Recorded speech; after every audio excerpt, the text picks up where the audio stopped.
কেন বাইবেল অধ্যয়ন গুরুত্বপূর্ণ? বাইবেল না জেনে ঈশ্বরকে জানা অসম্ভব। এই লাইনটা প্রথম শুনেছিলাম মনে আছে। আমি একজন যুবক খ্রিস্টান ছিলাম যে আমার হৃদয়কে সঠিক ইচ্ছার দিকে পরিচালিত করার জন্য সঠিক জিনিসটি বেছে নিতে আগ্রহী। আমি জানতাম যে ঈশ্বর আমার জীবন পরিবর্তন করতে পারেন এবং আমি তাকে অন্তরঙ্গভাবে জানতে চেয়েছিলাম। তিনি আসলে কেমন ছিলেন? সে আমার কাছে কি চেয়েছিল? আমি এখানে কেন ছিলাম? পরের দশকে আমি যতটা সম্ভব বাইবেল শেখা আমার কর্তব্য করেছিলাম যাতে আমি ঈশ্বরকে গভীরভাবে জানতে পারি। সিদ্ধান্তটি আমাকে এমন একটি পথে নিয়ে গেছে যা আমি কল্পনাও করতে পারিনি।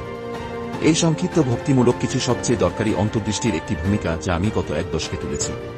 আপনি কৌশল, সরঞ্জাম এবং কৌশলগুলি আবিষ্কার করবেন যা আপনাকে আপনার পড়ার সময় থেকে সর্বাধিক সুবিধা পেতে সাহায্য করবে, সেই সাথে বিশ্বাস করতে উৎসাহিত করবে যে আপনার বাইবেল জানা প্রতিটি কাজের জন্য মূল্যবান, কারণ এটির জন্য পুরস্কারটি স্বয়ং ঈশ্বর।